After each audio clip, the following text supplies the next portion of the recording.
오늘은 성탄 전주일인데 1년여 동안 비가 오나 눈이 오나 이렇게 예배를 돕기 위해서 하나님의 영광을 노래한 우리 성가대 지휘자님, 대장님, 그리고 모든 파트장님, 우리 성가대 모든 대원들께 한번 고마움의 박수를 한번 보내드립니다. 감사합니다. 근데 하고 보니까 반주자가 빠졌네요. 예, 그 조그만 눈이 나쁘면 보기도 힘든 악보를 보면서 이렇게 소리를 짚어가서 성가대가 원만하게 찬양을 할 수 있도록 힘을 썼습니다. 우리 오르간, 피아노 반주자, 또 우리 첼리스트, 바이올리스트에서 박수 한번 보내드립니다. 감사합니다. 근데 또 이렇게 소개를 하고 박수로 이렇게 고마움을 표하다 보니까 생각나는 사람이 너무 많아요. 다 할 수는 없고요. 저 뒤에 그 음향 조정실, 저 박스 속에서 교우들과 더불어 앉지도 못하고 아주 신경이 굉장히 예민해 있을 거예요. 그런데 사실이요, 이 음향 조정보다 중요한 것은 없습니다. 저 안에서 지금 수고하고 계시는 우리 음향조성실 우리 형제님들께 크게 한번 고마움의 박수 보내드립니다.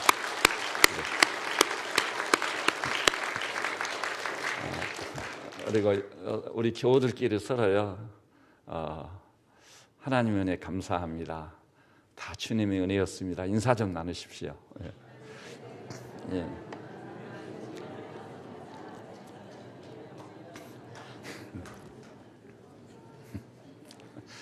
그런데 이렇게 인사 말씀을 나누는 중에 생각해 보니까 진짜 수고한 분들이 계세요. 저는 목사니까 그런다고 하지만 우리 교회 당회원들, 장로님들이 정말 많이 수고하셨습니다. 수많은 회의, 시간을 내고 물질을 들이고 몸을 던져 헌신해 오셨어요. 우리 장로님들께 한번 고맙습니다. 네.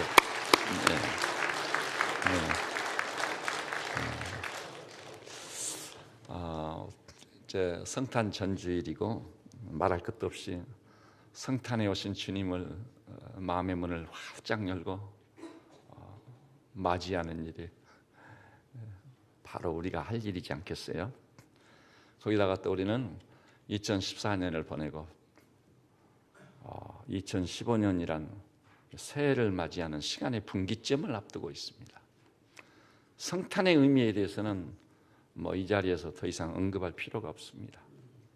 인류사 최대의 사건은 말할 것도 없이 성탄인 것입니다. 사람들은 12월 25일이 정확한 날짜가 아니기 때문에 이러니 저러니 말하지만 그것이 문제가 아니에요. 하나님께서 인간의 몸을 입고 우리 구원을 위해서 찾아오셨다는 것이 의미가 있는 거예요. 어느 날짜든 날짜를 정해놓고 성탄에 오신 주님을 마음껏 찬양하고 노래하며 맞이하는 것이 중요한 것이지, 날짜가 사실이냐. 옛날에는 시간 개념이 철저하지 못해가지고 날짜가 좀 변화가 있을 수 있는 거예요. 그렇다고 해서 성탄이란 의미를 퇴색시키는 것은 위험한 일이라고 저는 생각하고 있습니다. 여기는 목사가 12월 25일이 성탄이 정확한 날이다 아니다 그거 모르고 있었겠어요? 다 알고 있어요. 그러지만 성탄에 오신 주님을 생각할 때 25일이 아니라도 다른 날을 정해서라도 오신 성탄에 오신 주님을 맞이하고 기념하며 축하하고 그렇게 해야 될 줄 아는 것입니다. 그리고 또 왜 하나님께서 시간의 분기점을 주셨을까 물어야 돼요. 그리스도인은요, 생각 없이 사는 존재가 아닙니다.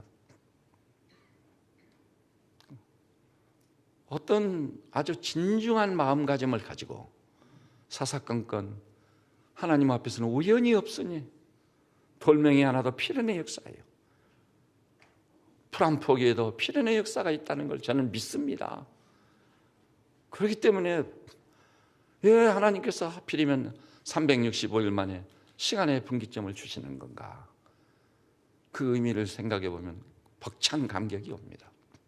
너무 연약하다 보니까 1년에 한 번씩 엄청난 각성을 가지라고, 묵은해를 보내고 새해를 맞이하면서 이 시간의 분기점에서 인생의 전환점을 좀 경험해 보라고, 영적으로 최심한 존재적 변화를 좀 가져보라고, 그 시간의 분기점을 주시는 게 아니겠어요?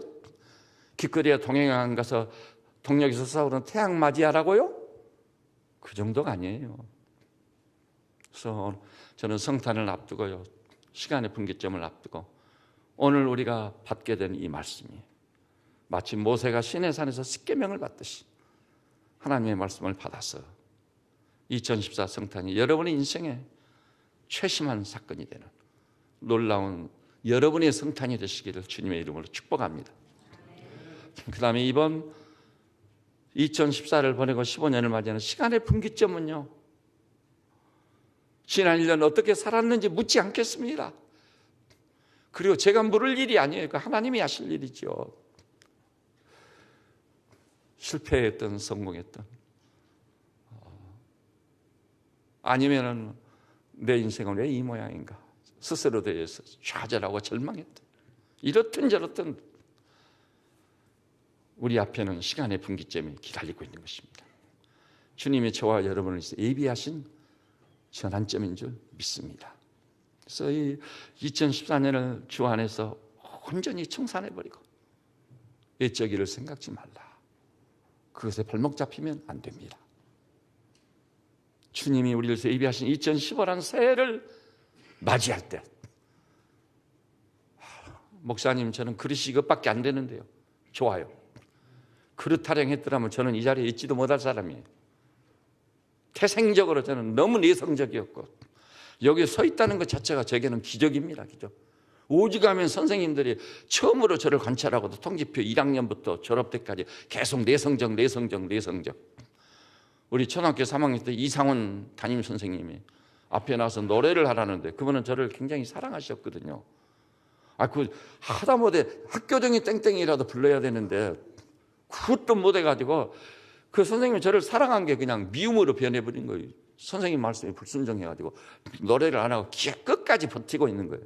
버티는 게 아니라 정말 못난 사람이었던 것이죠. 그러니까 그렇게 저를 귀히 여겼던 그 선생님이 얼마나 화가 나지 다가서더니 뺨을 내 후려쳐버리더라고요. 그리고 집으로 가라고. 그래가지고 제가 챙겨가지고 신발도 못 찾아 신고요. 눈물이 앞을 가려가지고 이 못난 놈을 어떻게 할까. 노래 한 마디도 못하는 놈. 쓸모없는 놈이네. 그래가지고 한 5km 되는 거리를 걸어서 집으로 맨발로 잊을 수 없는 사건이에요. 잊을 수 없는 사건.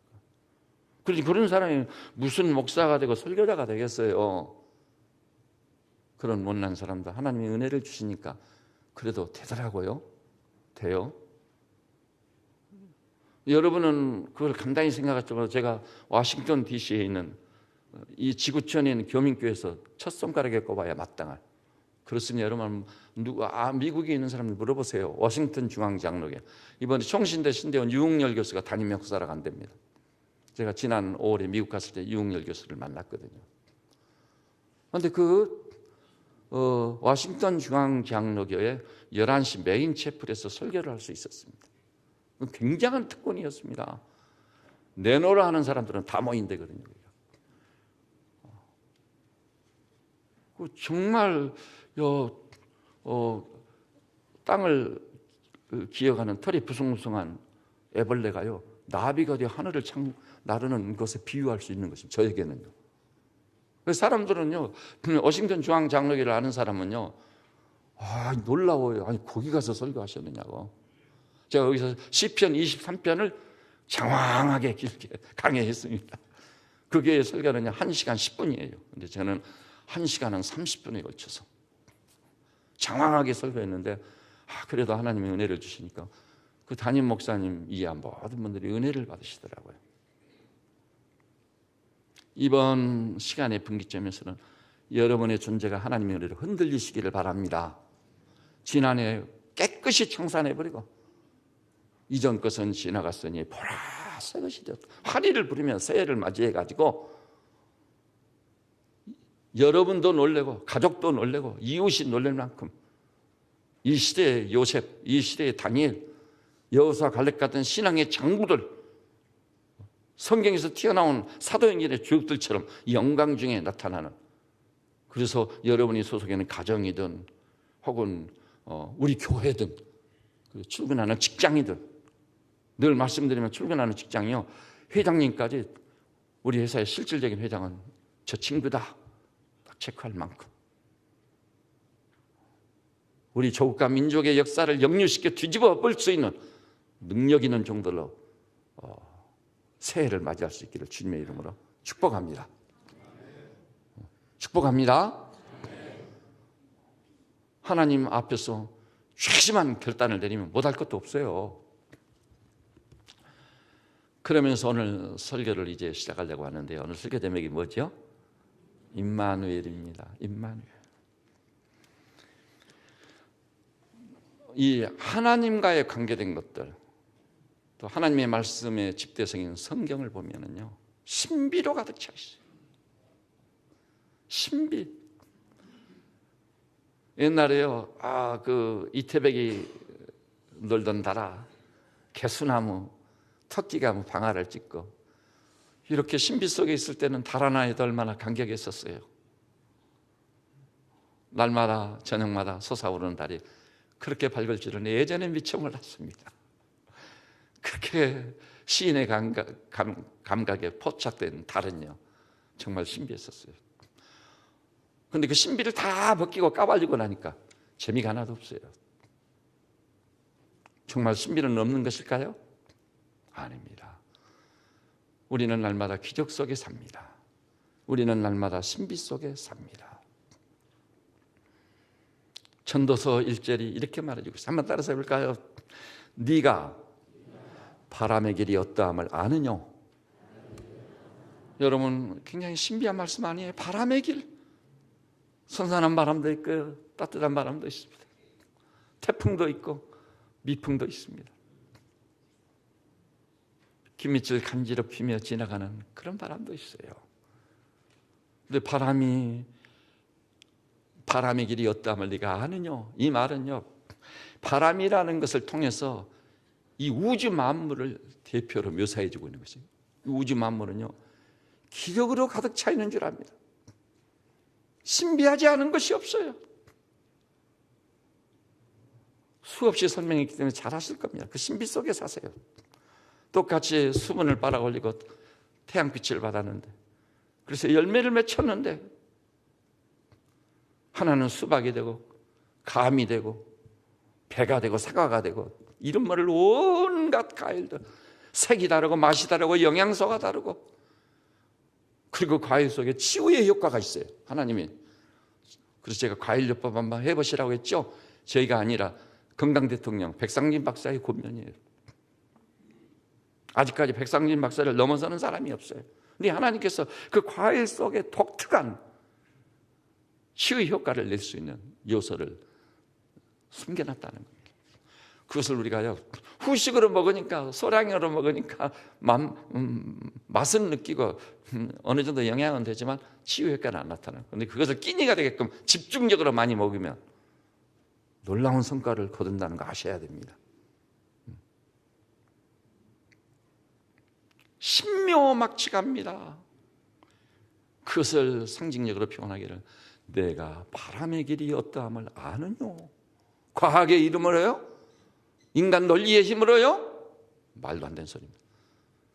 하나님을 경외하지 않고 그 앞에 무릎 꿇지 않은 모든 과학자들에게 저는 경고를 바라고 싶습니다. 과학의 이름으로요? 거짓과 허위가 너무 많아요.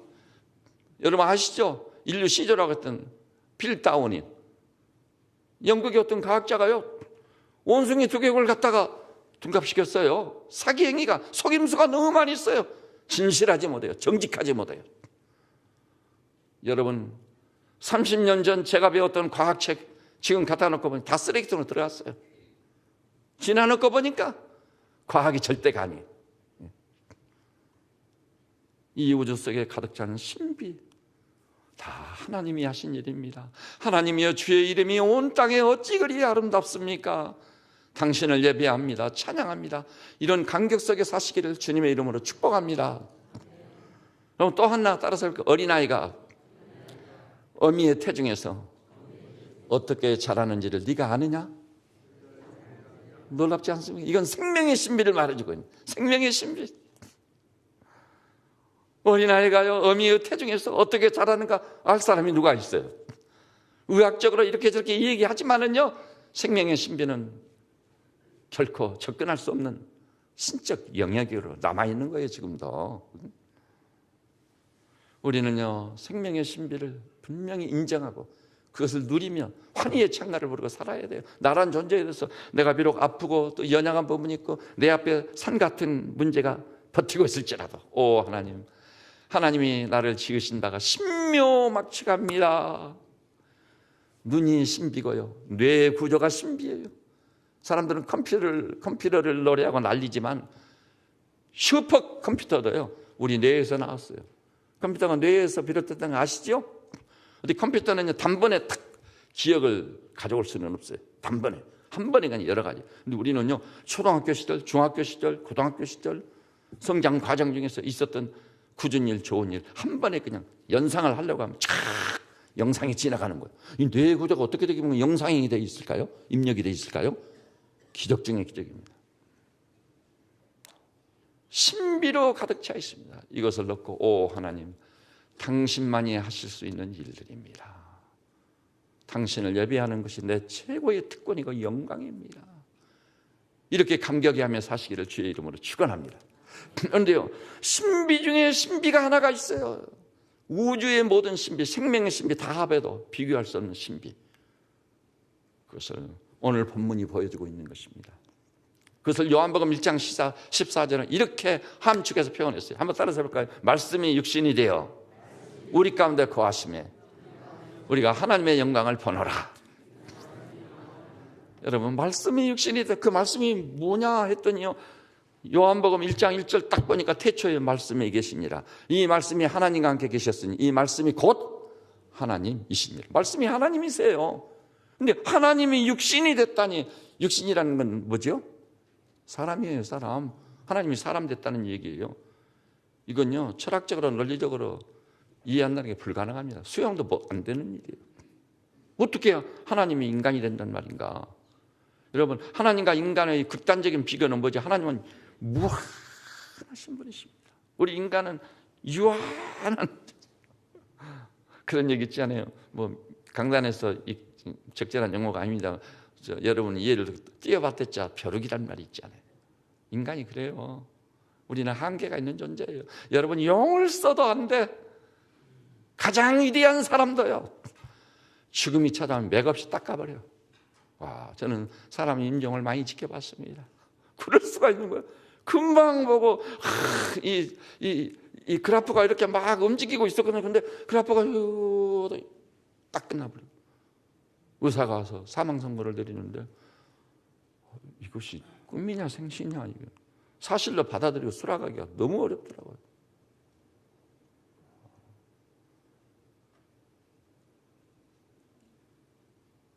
그런데 신비 중의 신비는 어떻게 무한히 유한을 이루셨을까? 어떻게 하나님이 사람의 몸, 제한된 이 사람의 몸을 입으셨을까? 허물가지로 얼룩진 인간이 되셨느냐는 것입니다. 그런데 성경은 거기다 목매달고 있는 거예요. 그는 근본 하나님의 본체시나 하나님과 동등됨을 취할 것으로 여기지 않고 자기를 비워 종의 형체로 오시고, 종의 형체, 사람의 몸을 입었다는 거예요. 죽기까지 복종했으니 그 십자가에 죽으심이라. 이럴 수가 있는가? 근데 그건요 도무지 안 믿어져요. 저도 어린 나이에 그 믿어지지 않았어요. 그래서 어떻게 이런 것을 정결하고 믿을까? 근데 내중에 알고 보니까 믿어지는 종교더라고요. 그게요 동력에서 태양이 솟아오른다는 것을 의심해라. 밤하늘에 반짝이는 별들의 존재를 의심해라. 그러나 우리 주님께서 하나님이신데 하나님 되심을 포기하고 사람의 몸을 입고 이 땅을 찾아오신 성육신,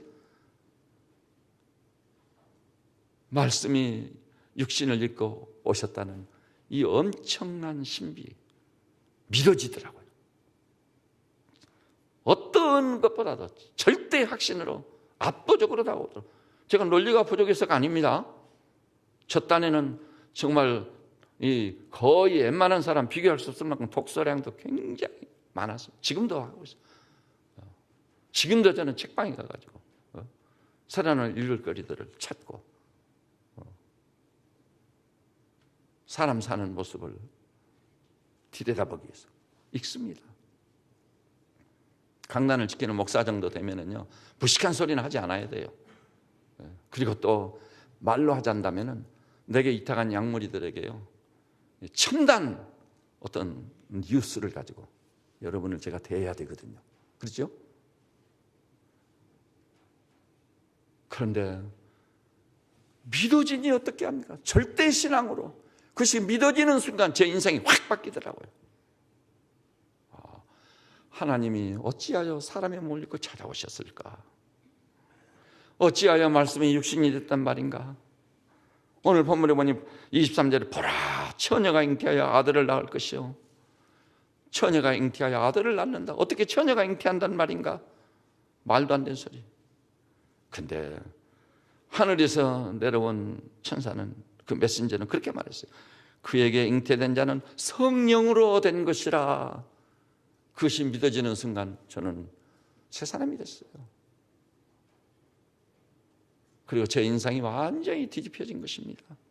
하나님께서 은혜 주시고 복 주셔서 이런 일련의 신비에 대해서 절대 확신을 갖는, 그래서 그 절대의 신앙으로 나도 이기고 죄도 이기고 세상도 이기고 이 모든 일을 그리스도로 말미암아 넉넉히 이기는 하나님의 사람들 되시기를 우리 주님의 이름으로 축복합니다. 믿어지는 것은 믿어지는 거지만요, 방금 제가 이해를 제기했죠. 왜 하나님이 사람이 되셨느냐는 거예요. 왜 무한히 유한이 되셨는가? 어찌하여 말씀이 육신이 됐단 말인가? 이 문제는 규명해야 되냐면 여기에 엄청난 복음이 함축되어 있거든요. 복음이 함축되어, 그걸 규명해야 돼요. 그래서. 근데 왜 하나님이 사람이 되셨을까? 이해할 수 없는 이 신앙의 내용 중에는요, 그분의 그 성호를 통해 그것이 완전히 계시됐어요. 예수님의 성호. 근데 성호를 다 생각해 보면 좋겠지만 오늘은요, 시간 관계상 임마누엘이라는 그분의 성호, 그랬잖아요. 그의 이름은 임마누엘이라. 임마누엘. 그리고 23절 보니까 하나님의 계시는요, 임마누엘이라는 이름으로 그치지 않았습니다. 이를 번역한 즉 하나님이 우리와 함께 계시다. 제가 동역을 이루었던 한 자매가요, 대학교 다닐 때 성탄 카드를 보내는데 임마누엘 하시기를, 그거 가슴에 싹 박혔어요. 임마누엘 하시기를, 바로 이거다. 이것이 복음 중에 복음이라. 얼마나 감격스럽습니까? 여러분, 임마누엘이란 무엇입니까? 성탄이란 무엇입니까? 하나님께서 이 땅을 찾아오셔서 사람의 몸을 입고 나와 함께 하시고 자기 백성과 함께 하시는 그 놀라운 계절인 거 믿으시기를 바랍니다. 이런 생애 최심한 전환점으로 우리가 경험을 해야 되겠습니다.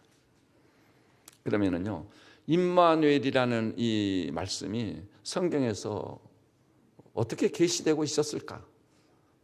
분량이 너무 많아가지고요, 제가 설교를 한 3분의 1 정도로 확 줄여버렸습니다. 잘못하면 점심도 못 드실 것 같아가지고, 그러니까 점심 못 드실 일은 없고, 오늘 설교가 좀 그래도 좀 일찍 끝나는 편이 되지 않을까 싶어요. 그래서 몇 가지만 좀 나누고 싶습니다. 첫째는요, 출애굽의 영도자 모세입니다. 제가 성경을 일일이 찾아가면서 확인하면서 보려고 했는데 하나님이 저의 증인이십니다. 제가 성경 일일이 찾아서 확인하고 읽어보고 사실인 것을 입증하고 저 혼자서, 그리고 오늘 인용하게 된 것입니다. 모세가 호렙산에서 양을 치고 있는데요, 가시떨기에 불이 붙었어요. 활활 타고 있는데, 근데 떨기나무가 또 타고는 있지 않는 거예요. 불은 타는데 나무는 안 타고 있는 거예요. 이 놀라운 광경을 내가 보리라고 접근하가는데 음성이 들립니다. 모세야, 모세야, 내 죄가 여기 있습니다. 내가 선 것은 걸어간 것이니 네 발에 신을 벗어라. 늘 말씀드린 신을 벗는 사건이 또 우리에게 있어야 되는 겁니다. 신을 벗는 사건. 옛날에 신을 벗고 맨발로 다니는 사람들은 누구지요? 노예들이에요. 종들입니다. 우리는 정말 종이 되어야 돼요. 종의 의식을 가져야 돼요. 하나님의 가라가면 가고 오라가면 오는 진정한 종이 바울처럼 그리스도 예수의 종된 나 바울은 그럴 때요 비로소 하나님이 우리를 의로운 오른손으로 붙잡아 쓰시기를 시작하는 거예요. 그런데 그래서 바로 신을 벗습니다. 하나님께서 말씀합니다.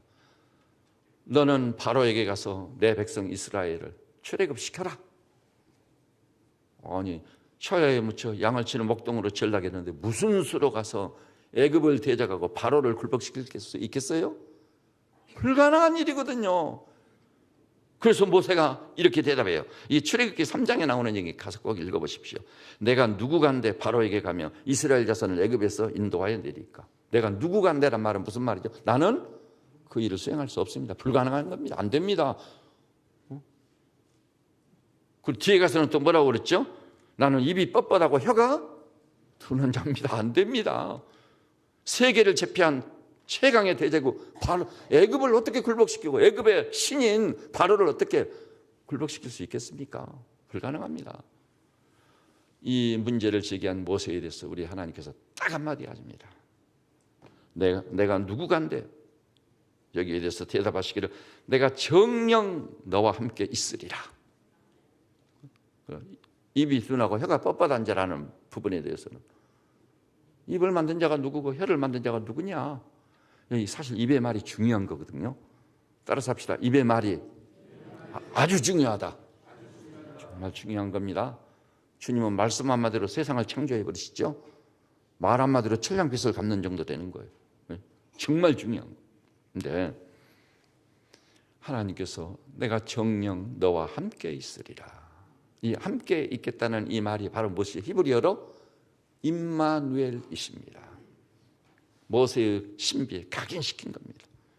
모세가 지금 대적해야 될 것은요 세계 최강의 대적 애굽이에요.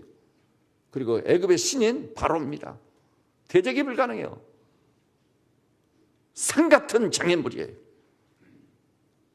우리에게 이것을 적용한다면요 좋습니다. 여러분 앞에 문제 있으실 겁니다. 문제 없는 사람이 어디 있어요? 문제 항상 우리는 상존하는 거죠. 그렇지만 너무나도 문제가 커가지고 엄두가 안 나는 분들 있으실 겁니다. 제가 그분의 심정을 이해합니다. 들여다봅니다. 어떨 때는 같이 울고 싶습니다. 여리디 여린 그 믿음 그 마음 가지고 어떻게 산 같은 저 문제를 태산같이 버티고 있는 저 문제를 대적할 수 있을까? 오 하나님 우리 집사님 도와주십시오. 그것이 부족하지만 목사로서 저의 호소입니다. 그런데 염려하지 마십시오. 모세 앞에 버티고 있는 애굽보다는 괜찮아요. 애굽의 신인 바로보다는 나아요. 하나님께서 주신 약속은 딱 한마디예요. 내가 정녕 너와 함께 하겠노라. 임마누엘. 여러분 이번 성탄을 맞이하면서 지난 한 해를 돌아보면 실패했어도 좋아요. 정말 초라한 성적표를 가지고 섰어도 좋습니다. 묵은 해를 지나간 세월의 무덤 속에 던져버리고요. 그 주의 뜻이니까. 그리고 시간의 분기점을 깊이 기도하며 하나님의 말씀을 묵상하며 성령의 도움을 받아 최심한 의지와 결단을 내려 애굽을 향해 저 바로를 향해 내가 너와 함께 하리라는 임마누엘 되신 그 하나님 한 번 모시고 당당하게 걸어갔던 모세처럼 되시기를 주님의 이름으로 축복합니다. 그리고요 태산같이 버티고 있던 문제가 탁 무너져 내리고 앞에 쫙 버티고 있던 저 홍해가 갈라져 버려 마른 땅을 건너듯이 건너는 놀라운 역사의 주역들 반드시 되셔야 될 줄로 믿습니다. 저는 우리 형제 자매님들이 출근하는 직장에서 실질적인 해당이 되어야 되고 직위로 말하자면 대리도 못 되지만 실질적으로 그렇게 돼야 된단 말이에요. 영향력이. 회장님이 딱 불러가지고 우리 회사가 이만큼 된 것은 자네 때문이네. 이렇게 평가받을 만큼 회사의 영적 분위기를 좌우하고 마치 영적으로 회장님의 뒤를 따라다니며 살피는 비서실장처럼 회장을 좌지우지할 만한 그런 권세 있는 종들이 마땅히 되셔야 될 줄로 믿습니다. 여러분 직장뿐인가요? 사회생활하면서 우리 문제 많은 조국을 바라보면서 이 조국의 역사를 역류시켜 뒤집어 놓는 하나님의 사람들 돼요. 그러기 위해서 임마누엘의 하나님을 확실히 붙잡아야 될 줄로 믿으시기를 바랍니다. 나는 불가능하지만 하나님 앞에는 아무것도 아니에요. 그 다음에 두 번째요, 여호수아. 그 모세가 푸른바다 가버렸네요. 어휴, 큰일 났습니다. 누가 요단을 건너서 7 족속이 버티고 있는 가나안을 점령하게 할 수 있을까? 이 니다의 공백. 이 니다라는 위치는 굉장히 중요한 거예요. 이 니다가 아무것도 아닌 것 같은데, 만일 니다에게 문제가 생기면요, 그 공동체는 우왕좌왕 엄청난 치명상을 입을 수밖에 없는 거예요. 그래서 니다를 옹립하는 이유 중에 하나가 거기 있는 것입니다. 근데 모세가 푸른바다 가버리니 니다십에 공백이지 않아요. 백성들도 모세가 죽고 나면 한 달 동안 땅을 치고 통고가 울었다고 그랬어요. 큰일 났구나 이제. 근데 하나님께서 모세 대신 누구를 세우죠? 그의 종자. 성경은 종자라고 해서 종자. 그러니까 오늘날로 말하자면 뭐죠? 모세의 심부름꾼이에요. 심부름꾼. 여호수아를 딱 세우시거든요. 여호수아 자신도 그러고 백성들도 그러고 큰일 났구나 우리는. 이제 모세는 없는데 여호수아 저것이 나보다 더 못한데 여호수아가 뭘 할 건가. 그리고요, 요단을 건너는 엄청난 장애물이 기다리고 있잖아요. 또 요단을 건너가면 뭐가 기다리고 있는 거예요? 난공불락에 저 가나안의 7성, 7 종족들이. 그 중에 대표적인 게 여러분 그 여호수아가 정복했던 어디지요? 여리고. 여러분 여리고는요, 인류 역사상 가장 오랜 역사를 가진 4,500년 정도 된 도시입니다. 그 도시는 난공불락의 도시 이중성벽을 가지고 있어요. 그것이 고고학자들에서 발굴됐고 발굴을 계속하고 있는 중입니다. 그런데 무슨 수로 40년 동안 광야에서 지치건 이스라엘 백성이 가나안을 정복할 수 있겠어요? 불가능한 겁니다. 안 돼요. 그리고요, 요단을 건넜을 때 무엇이 기다리고 있는지를 모르는 거예요. 여러분 2015년 맞이하면서 부정적인 시각을 가지고 있는 사람들은 그런 생각, 2015년 나를 기다리고 있는 게 뭘까? 세계 석학이 나와서 이 얘기하는데 들어보니까 소망이 없더라. 우리나라에도 그럴싸한 정치학자, 경제학자들이 얘기하는데 경제가 더 나빠질 것 같더라. 성장이 없다더라. 이 열강 사이에 끼어가지고 우리 한민족이 위치를 바로잡을 수 있을까? 큰일 났구나 이제. 근데요, 저는 특이한 사람이에요. 세계 석학들이 나와서 좌담이한 거 신년 되면 나오잖아요. 딱 올려놓고 보는 거예요. 그대로 됐는가? 거의 대부분이 그렇게 된 일이 거의 없어요. 거의 없어. 전문가요? 학자요? 인간은 연약한 존재, 제한적인 존재. 역사의 주권자는 우리 하나님이신 거 믿으시기를 주님의 이름으로 축복합니다. 우리는 하나님을 믿는 사람들이에요. 미지의 세계라는 것이 두려움을 주는 건 사실이에요. 불안감을 가져오는 건 사실이에요. 지금 여호수아가 요단강 앞에 서 있는 겁니다. 미지의 세계예요. 가나안이 뭐가 기다리고 있는지 알 게 뭐예요. 그리고 초행길이요. 가본 일이 없어. 길이 어디가 있는지, 그 종족들이 어디에 성을 쌓고 기다리고 있는지 전혀 알 수 없어요. 그때 불안한 겁니다. 저나 여러분에게도 적용을 해보자면 우리는 2015년이라는 미지의 세계를 향해 내딛습니다. 초행길입니다. 무엇이 기다리고 있는지 여러분도 모르고 저도 모릅니다. 그런 여호수아 이스라엘 백성에 하나님이 찾아오시는 거예요. 그래서 이렇게 말합니다. 여호수아를 향해서 하나님이 친히 말씀하시기를, 여호수아 1장 9절 보니까 마음을 강하게 하고 담대히 하라. 두려워 말라. 놀라지 말라. 네가 어디로 가든지 네 하나님 나 여호와가 너와 함께 있으리라. 이게 히브리어로 뭐죠? 임마누엘이에요. 하나님이 함께 하신다는 거. 다른 거 없어요. 그 말씀 한마디. 그러니까 그 말씀을 붙잡고 믿는 자냐, 아니면은요, 별소리도 하고 있는데 무슨 그런 말 한마디 붙잡고 살라고 말도 안 되는 소리. 근데 우리는요, 하나님의 말씀을 붙잡고 사는 사람들입니다. 여러분, 그 말씀이 살았고 운동력이 있습니다. 좌우의 날선 어떤 것보다 예리하여 혼과 영과 간절과 골수를 찔러 쪼개기까지 하고 마음의 생각과 뜻을 능히 감찰하는 놀라운 말씀이에요. 나 여호와가 말하노라. 내 말이 불 같지 아니하냐, 반석을 쳐서 부스러뜨리는 방마기와 같지 아니하냐. 이 말씀 굳게 붙잡아야 돼요. 그래서 우리가 이제 2015년에는 미지의 세계를 맞이할 겁니다. 나를 이제 무엇이 기다리고 있는지, 초행길이 기다려. 여러분 놀라지 말고 두려워 말고 불안해하지 말고 임마누엘 되신 주님만 굳게 붙잡고 그 약속만 굳게 붙잡고 믿음으로 진격해 가심으로 이번 성탄 이후의 역사가 여러분의 인생이 나도 놀래고 가족도 놀래고 나를 알고 있는 사람이 깜짝 놀랄 만큼 경이로운 여호수아 갈렙과는 신앙의 장부들로 세상이 감당치 못할 신앙의 장부들로 쓰임받고 연락되는 하나님의 종들이 되시기를 이 강단을 지키는 목사로서 간절히 축복하고 부탁드립니다. 저는 우리 성도들이 정말 이 신묘막측한 이 하나님의 질서와 세계 속에서 그 영광스럽고 복된 존재로 확 부상하고 드러내 이 시대의 다니엘이 되기를 진짜 원하고 있습니다. 그렇게 되셔야 돼요. 그 다음에 세 번째 이제는 이제 에레미야입니다. 사실 모세하고 이 여호수아로 말미암아 웬만한 것 거기 다 포함되거든요. 우리 대적이 누구냐? 또 앞으로 내가 걸어가야 될 미지의 세계? 이것이잖아요. 우리 사람 산다는 게.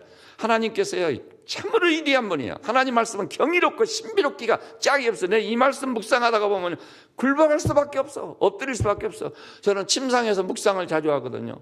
그런데 자다가 일어나서 이렇게 묵상을 하다 보니까요 누워가지고 주님 고맙습니다 이렇게 하기가 정말 송구스러워요. 아무리 힘들어도 일어나가지고 내가 무릎 꿇고 감사하다고 해야 되는데 무릎 꿇고 감사하려고 보면 또 뭐냐 저는 변변히 잠옷도 못 입고 자거든요. 그런 그 자세로 그런 촬영을 하고 무릎 꿇고 감사하려고 되겠는가 우스꽝스러운 일인데 그러면 또 옷도 다 그러면 진짜 하려면 또 넥타이까지 다 메고 해야 되는데 밤중에 그럴 수는 없죠. 그래서 하나님 다 아시지요? 어린아이처럼 얘기합니다. 정말 감사합니다. 하나님의 은혜고 주님의 축복입니다. 할렐루야 영광 받아주십시오. 그리고 넥타이 메고 정장하고 주님께 감사하고 찬송하고 예배할 때는 그 시간이 따로 있습니다. 다 이해하시죠? 하고도 그렇게 말하고도 말씀드리고도 조금 좀 뒷이 좀 쭈삣쭈삣해요. 근데 또 한 사람이요 에레미야가요 구약 최고의 선지자잖아요. 부름받습니다. 근데 에레미야가 뭐라고 하냐면 슬프도소이다 주 여호와여 보소서 나는 아이라 말을 할 줄 못하나이다. 연소한 사람 경험이 없지 경륜이 없잖아요. 여러분 성경에 샘머리 앞에 일어서란 말이요 그냥 예사로운 말이 아니에요. 제가 경험해 보니까 우리 아버님이 하셨던 말씀이 틀린 게 하나도 없더라고요. 어른들 하신 말씀이 틀린 게 하나도 없구나. 우리 애들이 뭐라고 하면 야 내가 경험해 보니까 나 이 나이가 돼서 보니까 어른들의 말씀이 틀린 게 하나도 없더라. 그게 샘머리 앞에 일어서야 돼요. 그들의 인생 경험과 그들의 경륜이요 대단한 겁니다. 그 노하우를 무료로 전수받은 아들 딸들은 정말 부모님 잘 섬겨야 돼요. 부모님이 세대차가 난다고. 근데 세대차는 부모님들이 더 느껴요. 나도 젊은 사람들하고 이 소통하려고 애를 쓰는 사람인데 소통 자체를 거부하는 사람이 젊은 사람들이에요. 여러분 그러시죠? 어른들은요 그래도 대화라도 해보고 이야기라도 해보려고 시도를 하는데 애들은 잔소리 좀 그만하라고 안 들으려고 그러는. 이거 완전히 있죠. 뒤집어 엎어야 돼요. 뭘 안다고. 미안합니다. 이게 좀 20대인 분들. 20대가 뭐 압니까? 솔직하니? 여러분이 40대 돼가지고 20대를 돌아보세요. 아이고 지금이라도 있으면 숨고 싶을 거예요. 내가 왜 그때 그랬었지? 어렸으니까. 그러니까 슬프도소이다 주 여호와여 보소서 나는 아이라 말할 줄 모릅니다. 그러니까 하나님께서 뭐라고 그러시죠? 너는 아이라 하지 말고 내가 너를 누구에게 보내든지 너는 가며 내가 네게 무엇을 명하든지 너는 말할지어다. 너는 그들을 인하여 두려워 말라. 내가 너와 함께하면 너를 구원하리라. 나 여호와의 말이니라. 너와 함께하면 너와 함께가 히브리어 성경을 딱 보니까 뭐예요? 임마누엘 찬양하시기 바랍니다. 그래가지고 에레미야 선지가요 연소한 사람이 말도 할 줄 모르는 사람이 임마누엘 대신 하나님 한번 딱 붙잡고 믿고는 자리를 박차고 일어나서 구약 최고의 선지자 반열에 딱 서게 된 거 믿으시기를 바랍니다. 그래서 신약에 보니까 바울이 디모데에게 너의 연소함을 없으이 여기지 않게 하라. 내가 연소하고 말할 줄 모를 만큼 어리다 할지라도 경륜이 없다 할지라도 하나님 말씀 붙잡고 살면 말씀이 최고 수준인 거예요. 안 그래요? 내 의견이요? 내 지혜요? 내 명철이요? 나의 총명이요? 하나님께서 말씀 나의 어리석임이 너희 지혜로보다 더 높다. 하늘이 땅에서 높은 같이. 믿으시기 바랍니다.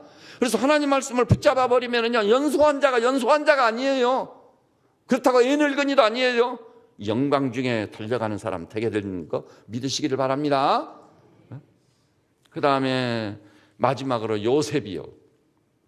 요셉이라는 사람, 17살 먹은 소년이 노예로 끌려가잖아요. 노예예요, 노예. 그리고 요셉의 경우는 특이한 게요, 최강의 애굽이 있고 바로가 있고, 더욱이 중요한 것은 그런 엄청난 대적 앞에서 자기는 혈혈단신이요. 아버지도 없고 형제도 없고 동료도 없고 아무도, 히브리 소년은 자기밖에 없는 거예요. 거기다가 노예들이요. 내중에는 종신형이나 받은 사람들이 같이는 감옥에 수감되어 버려요. 요셉의 인생 끝난 거죠.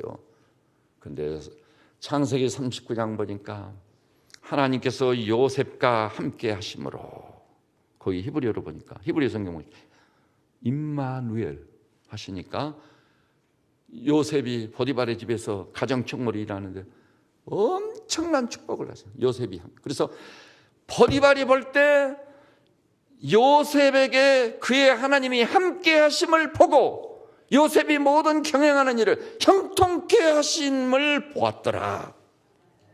놀랍지 않습니까? 그러니까 여러분과 제가 직면하는 문제는 하나예요.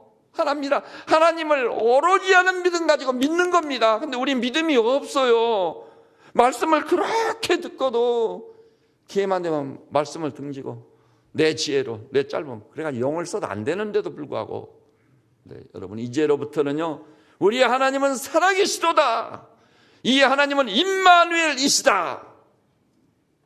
신약성경 마태복음 28장 최후의 말씀도 뭐죠?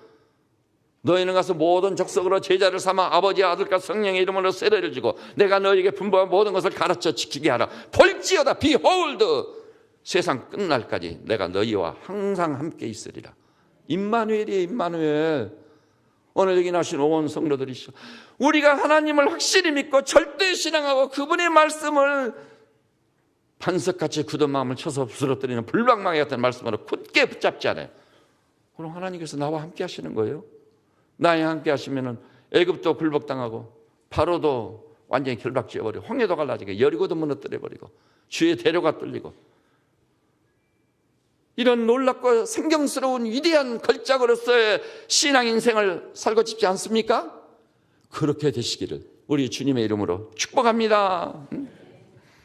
그래서 이 성탄을 앞두고요, 시간의 분기점을 내 신앙을 진단하고 점검해 보자고요. 아직도 합리적인 생각, 인간적인 생각, 세상적인 논리 다 잠재워버리고, 저는 그래서 이제부터 진지기부터 그렇게 생각하고 있어요. 하나님이 뭐라고 하시지? 성경은 뭐라고 하느냐? 그 성경을 내가 딱 찾아보는 거예요. 아, 하나님이 이렇게 말씀하시는구나. 내가 뭐가 잘났다고 내 생각, 내 경륜, 내 지혜, 내 총명 가지고 하나님을 맞서보려고? 말도 안 되는 소리예요. 주님이 말씀하셨다면 딱 끝나고 무릎 팍 꿇는. 그래서 오직 믿음으로 살아서 믿음대로 살고 임마누엘의 하나님을 체험하고 경험하며 살아. 이 자리에서 이 시대의 요셉과 다니엘 같은, 여호수아 갈렙 같은, 기드온의 300 같은, 엘리야의 27층은 하나님의 종들이 벌떼같이 일어나시기를 우리 주님의 이름으로 축복합니다. 기도하십시다. 주님, 2014년 성탄을 맞이합니다. 시간의 분기점을 앞두고 있습니다. 우리는 나 자신을 놓고 슬퍼하고 탄식할 수밖에 없는 이유가 믿음이 없었기 때문입니다. 그런데도 그 신랄 같은 믿음 하나 버시고 우리를 여기까지 인도하시고 아들의 거룩한 희생을 통해 우리를 구속하여 하나님의 자녀라는 신분을 주셨으니 감사하고 찬송합니다. 주님, 그렇습니다. 성탄의 의미가 무엇입니까? 임마누엘 하시기 위해서 오셨습니다. 이 오신 예수님 마음의 왕좌에 모시고 무슨 일을 하든 우리 주님과 동행하고 주의 말씀 붙잡고 살고 언약의 성령 감지하면서 감동받고 충만한 가운데 삶으로 인해서 우리 성도들 가슴에서 생수의 강이 터지게 하시고 고갈된 심령들을 적시우는 정도를 되게 하시고 삶의 현장을 살만나는 현장이 되도록 변화시키는 이 시대에 하나님의 종들 다 되게 하여 주시옵소서. 2014 성탄을 통해 신에게 시간의 분기점을 통해 우리 앞에 미지의 세계 2015가 펼쳐질 텐데 우리로 말미암아 우리 하나님께서 큰 영광을 받으실 수 있도록 임마누엘의 주님과 동행하도록 복 주실 주님을 찬송하고 찬양합니다. 예수님의 이름으로 기도드립니다. 아멘.